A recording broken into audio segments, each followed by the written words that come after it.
બાજુથી નીકળે છે, જે ખૂબ જ સરસ રીતે રહ્યું છે. અંદર જાય છે.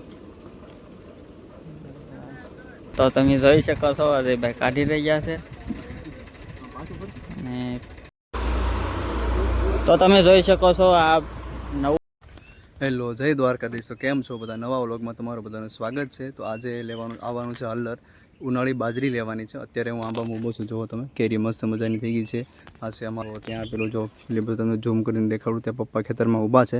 અત્યારે હળદર આવે છે થોડી વારમાં, પણ તડકો છે એટલે હું આ સાઈડ ઊભો છું. થોડી વાર માટે ના જાઉં છું, હળદર આવે એટલે ચાલુ કરવાનું છે. અને થોડાક ડુંડા બધી આખી વાડીમાંથી ભેગા કર્યા છે ડુંડા. તો તમે બધા કોમેન્ટ કરો કે આની કેટલી કળશી બાજરી થશે. અત્યારે હળદર આવી રહ્યું છે, થોડોક ટાઈમમાં હળદર આવી જશે. આ છે તડકાનો માહોલ અને દરિયામાંથી ઠંડો પવન આવે છે. અત્યારે ખાવરવા કહેવાય છે, આપણે ગુજરાતીમાં બધા ગામડાવાળાને ખબર પડતી છે કે ખાવરવા કહેવાય છે. તો ખાવરવા ચાલુ છે. વાડીમાંથી હળદર આવે છે, પેલી બાજુ ધોરીએથી આવતું હતું, હવે અહીંથી છીંડામાંથી લાવે છે. આ બાજુ છે બાજરી, આ બાજુ પાકી ગઈ છે. અને અહીંયાથી હવે અમારે વિમલભાઈ લઈને આવે છે હળદર. તો એ બાજુ આ બાજુ સેટ કરીને એ બાજુ પવનને બધું છે. જો અમારે વિપુલભાઈ આવી ગયા છે હળદર લઈને, કાકા હારે છે. એ કે પવનની એવું પૂછે ક્યાંથી પવન આવે છે, કે આ પવનની બહુ ખબર પડતી નથી કે ક્યાંથી પવન આવે છે. હવે જગ્યા નક્કી કરશે કઈ બાજુ રાખવી. મોસ્ટઓફલી તો આ દરિયામાંથી પવન આવે છે, તો હળદર આ સાઈડ જ રાખશે. તો આ બાજુ પપ્પા ને બધા રેડી થઈ ગયા છે. તો આમથી પવન આવે છે એટલે એ સાઈડ જ ગોઠવશું. વિપુલભાઈ હળદર લઈને આવી ગયા છે, પણ આ થોડુંક યુનિક હળદર છે. તમે ડિઝાઇન જુઓ તમે. આ પહેલાં ખબર હોય તો આપણે હળદર ઉપર ચડીને પછી ડુંડા નાખવાનું એવું હતું, અને આ નવું હળદર છે. તો આમાં ઊભા ઊભા ડુંડા નાખવાનું હોય. જો આ રીતનું છે, અહીંથી ઊભા ઊભા ડુંડા નાખવાના. નવી ડિઝાઇનનું હળદર આવ્યું છે. એટલે હળદર સેટ કરી દીધું છે. ઓલી બાજુ પવન આવશે તો આ બાજુથી ઊભા ઊભા ડુંડા નાખવાના છે, અને ઓલી બાજુ ધોવા નીકળશે. અને ભલે હવે હું જાઉં છું એ બાજુ, અને આ બધા કામ કરે છે. થોડાક ડુંડા ભેગા કરવાના છે. તો થોડી વારમાં જો સેટ કરે છે હળદર, અને થોડી વારમાં હળદર ચાલુ થશે. ઘણી બધી મહેનત પછી જોવું પડે કઈ બાજુથી પવન આવે છે. અને તો ચાલુ થઈ ગયું છે, ડુંડા નાખવા મળ્યા છે. આ બાજુ ડુંડા આવે છે અને ઓલી બાજુથી બાજરો નીકળવામાં આવે છે. પવનની દિશા જોવામાં ખાસ આવે છે, કારણ કે ડુંડા કાઢ્યા પછી કઈ બાજુ તેનો ઘોંટો ઉડે છે એ જોવાનું હોય છે. ચાલો તો આપણે જોઈએ કેવી રીતે ડુંડામાંથી બાજરો કાઢવામાં આવે છે અને કઈ રીતે નીકળે છે.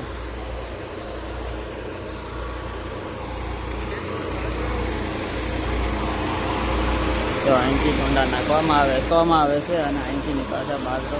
તો કેવી રીતે ધાર થાય છે તમે જોઈ શકો છો.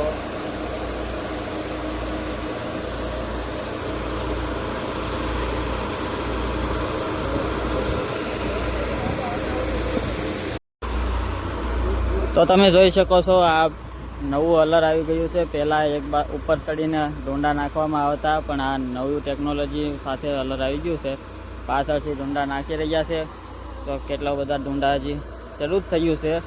અને અહીંથી નીકળશે ઘોંટો બધો આ બાજુથી નીકળશે, ઓલી બાજુથી બાજરો નીકળશે. ડુંડામાંથી બાજરો નીકળીને અલગ થાય.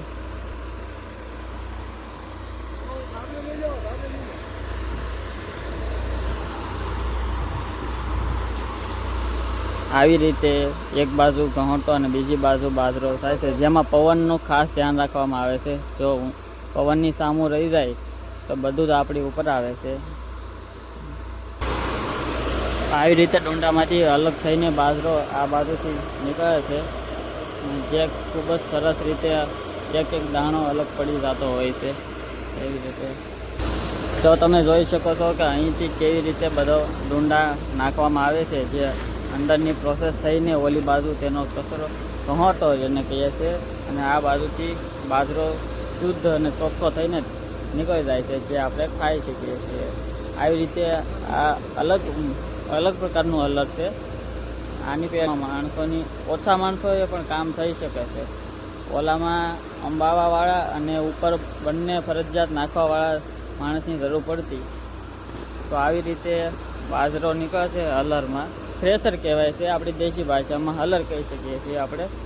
તો હજી શરૂ થયું છે ને આ રીતે હજી ઢગલો છે મોટો તાવડી ભરીને નાખશે.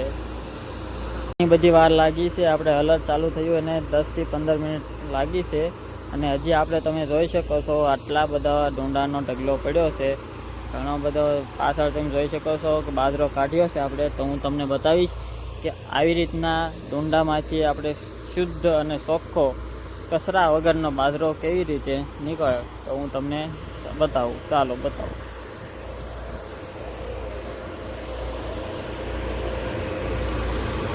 તો કે ડુંડામાંથી શુદ્ધ અને બાજરો નીકળે છે, ઉપરથી સાવ ચોખ્ખો થઈ જાય છે. તો તમે ઢગલો જોઈ શકો છો,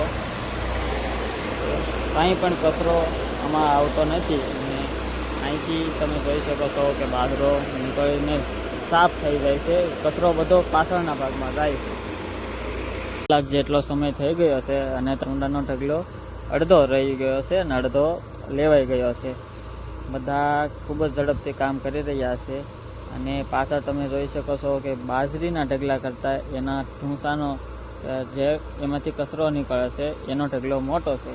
તો શું લાગે છે તમને, બાજરીનો ઢગલો કેવડો થશે? હજી અડધો ઢગલો ડુંડાનો પડ્યો છે આપણે, અને બધા ઝડપથી કામ કરી રહ્યા છે.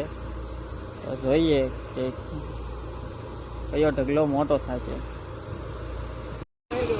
તો આપણી પાસે થઈ ગયો છે અકસ્માત, અને અજયભાઈએ નાખી દીધું છે તાપડું હલરમાં. તો આપણે જરાક જોઈએ કેવી રીતે થાય છે અકસ્માત.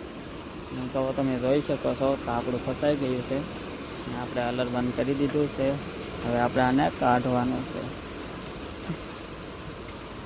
તો જોઈએ કેવી રીતે નીકળે છે.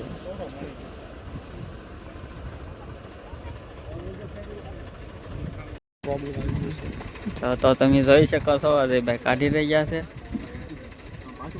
ને ખૂબ જ રિસ્કી કામ છે આ. એવી રીતે બાજરો નીકળે છે.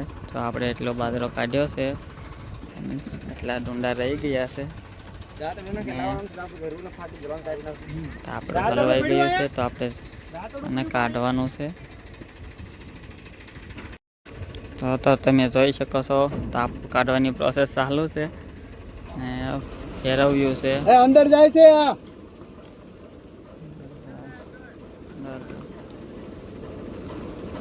નીકળી રહ્યું નથી. તો આપણે કાઢી નાખ્યું છે, લઈને જાય છે. તો આપણે ખેડૂતની વ્યથા સાંભળીએ કે કેવી રીતે થયું બધું. તો ભાઈ ઉનાળો બાજરી લેવી છે, પણ આવો ખેડૂતની વ્યથા છે. શું કરવું, તડકાના આવો લેતા હોય ને તાપડું હલરમાં હલવાઈ ગયું, માંડ કાઢ્યું છે, એટલે અકસ્માત થયો નથી.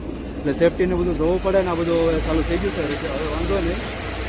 લેવાઈ ગઈ છે અને હલરવાળા ભાઈ થાય છે. હવે થોડો અકસ્માત થઈ ગયો છે, પણ તો એવું તો થતું જ હોય છે કે હલર થોડુંક નવું છે, એટલે એવું થઈ ગયું હતું થોડી વાર. હવે એટલો બાજરો થઈ ગયો છે, જુઓ તમે. એવો બાજરો છે આ, જુઓ આટલા ડુંડા થયા છે ને, એટલો બાજરો થયો છે. એવું લાગે તો બે હરણ કરતાં આ વધારે છે. હવે તો કોમેન્ટ કરો કે આ કેટલો કળશી બાજરો કહેવાય છે. અને અમારા હલરવાળા ભાઈ જાતા જતા તો તગારા ઉપર આંકતા ગયા છે. શું તોશબું કરી નાખ્યું છે બિચારાને, એટલું તો નુકસાન કરતા ગયા છે. પપ્પાની સામે બેઠા છે, એ બધા કહેશે કે લેતા એ કે અને સારું કે હા તો હાવ કરે ઓલું ટાયર આવી ગયું ઉપર. જો ડ્રાઈવર ભાઈ અમારું નુકસાન કરતા જશે.